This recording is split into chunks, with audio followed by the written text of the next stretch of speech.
Como podemos ver, isso é uma questão muito, muito forte no livro. Me incomoda muito, eu sinto que é um grande preconceito, mas também temos que pensar que fazia pouco tempo que os negros tinham sido libertados e a Helena não foi ensinada a pensar diferente disso. A pensar, não, isso é preconceito, você não pode falar ou agir dessa forma. E ainda mais porque a família da mãe dela foi assim, proprietária de escravos. A mãe dela cresceu vendo esses escravos. Então, todo esse conhecimento foi sendo passado para Helena e ela não consegue ter uma visão diferente naquela época, pelo menos. Então, no primeiro trecho que eu li, a gente vê o Joãozinho barra Nhonhô, que é o irmão mais novo da Helena. Ele e a mãe foram viajar para a casa de um dos tios e lá todo mundo mandava ele fazer as coisas, carregar as coisas para um lado, para o outro, e a mãe deixava. Mas o que enfureceu a mãe mesmo foram ter falado para um outro menino, não carrega isso aí, você está parecendo um negrinho de senzala, dá para o Nhonhô. E ela, que era de uma família rica e dona de muitos, muitos escravos, ficou possessa da vida. Como assim estão comparando meu filho com o negrinho de senzala? Não, você não vai carregar nada, não vai ser escravo, criado de ninguém. E o pai dela, o pai da Helena e do Joãozinho, falou assim, não, por que você está tão brava? Ele não é um negrinho de senzala, ele é um inglesinho perfeito, ele é branco. Então a gente vê esse preconceito instaurado. Assim, enquanto ele carregava as coisas de um lado para o outro, tudo bem, ele não está sendo ocioso. O momento que foi comparado com o negrinho de senzala foi o fim da picada para a mãe da Helena. E se a gente for pensar, a Helena vai em outros pontos também falar desse negro, assim, de que negro bom é um negro trabalhador, um negro honesto, limpo, que tem até a casa arrumada, sendo que isso é muito preconceituoso, né? Quer dizer, fica aquele estereótipo de que negro barra ex-escravo é preguiçoso, sujo, relaxado. Então, também é uma coisa pesada no livro. A gente vai ver outros textos também de que, apesar da libertação dos escravos, eles continuam morando lá. No terceiro texto que a gente vê realmente, no dia da libertação, quando eles receberam a notícia, eles ficaram todos felizes. Isso, agora a gente não vai ter mais que trabalhar, somos livres. Eu não sei se eles realmente falaram isso, nós não vamos ter mais que trabalhar, porque se a gente for pensar, isso é algo que contaram para Helena, e quem contou pode ter falado da sua forma. Mas, de qualquer forma, eles estavam comemorando essa libertação. E a avó dele falou, não, a libertação veio pra gente, não para vocês. A gente que está livre, vocês vão embora. E daí eles viram que eles não tinham para onde ir, não tinham emprego e precisavam de algum lugar para morar e para viver. Então foram pedir perdão à avó da Helena e continuaram trabalhando lá.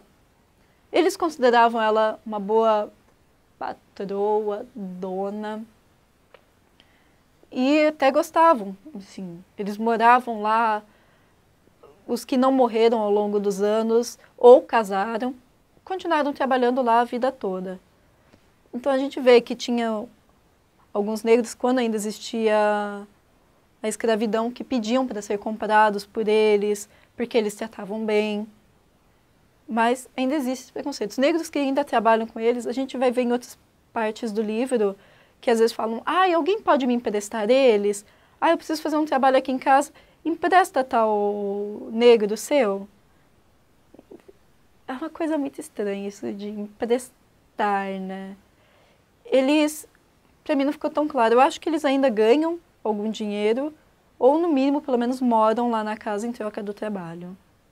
Mas essa situação, a escravidão, o fim da escravidão, No caso, não trouxe liberdade para eles. Eles não tinham para onde ir e tiveram que ainda continuar morando lá na casa.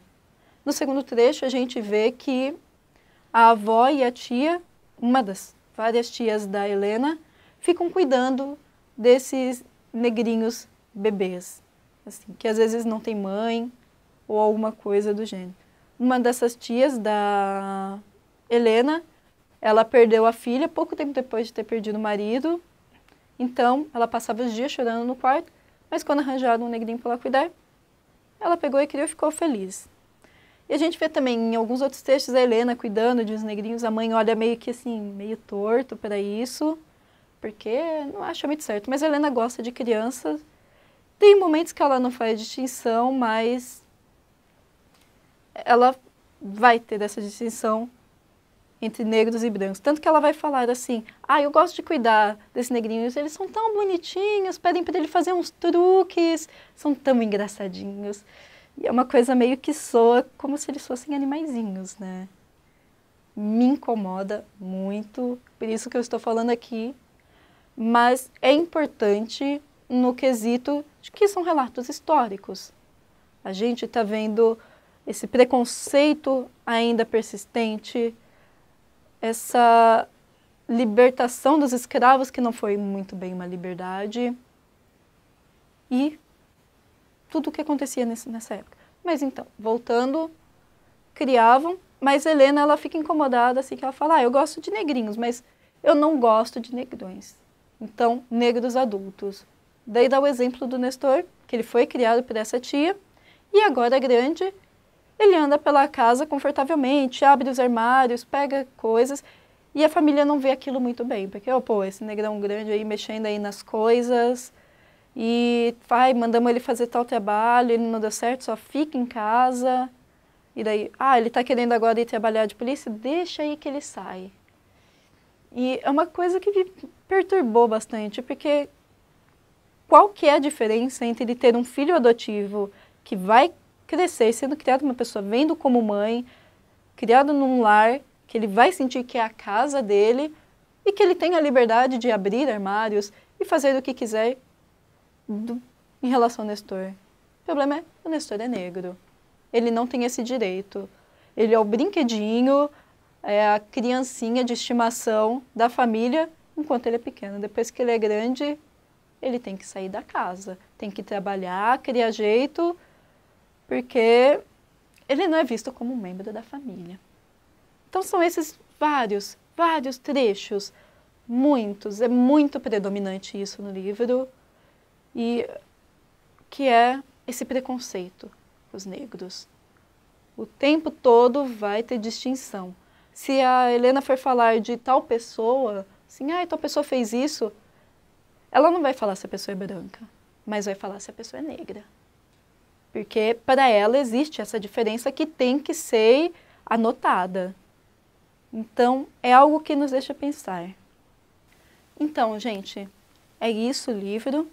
Como a gente pode ver nos trechos que eu li, realmente a fala da Helena, ela tem uma mente assim, bem perspicaz, ela tem ideias fortes, então ela escreve o que pensa, na vida real ela fala muito o que pensa, e ela tem essa linguagem simples. A gente vai ver que tem algumas palavras que a gente não entende muito bem. No livro tem um glossáriozinho que vai estar lá explicando o que significa, porque não são palavras próximas da gente, são coisas mais daquela época ou da região. Então, o que esse livro tem de tão importante para nós, assim, para quem está prestando vestibular? É esse relato histórico. Ele é um documento histórico e os pontos principais são esses. Econômico, com a decadência da mineração de diamantes lá em Diamantina. O segundo, que é o político, porque a gente já está numa república e tendo essa mudança de presidentes a partir de eleições. E o terceiro, social, com esses escravos. E eu espero que vocês tenham gostado. Isso também nos deixa pensar. Um diário, esse diário no caso, se ele pode ser visto hoje como um documento histórico, o que nós escrevemos, seja livros, seja blogs, seja vídeos no YouTube, se eles também não têm esse valor histórico, e se eles vão ter num futuro. seja o que falamos sobre os gostos nossos do dia a dia, a nossa rotina, a nossa situação política. Então, é isso que esse livro é e talvez é isso que a gente também pode acabar sendo um dia. Espero ver vocês no próximo vídeo e até mais!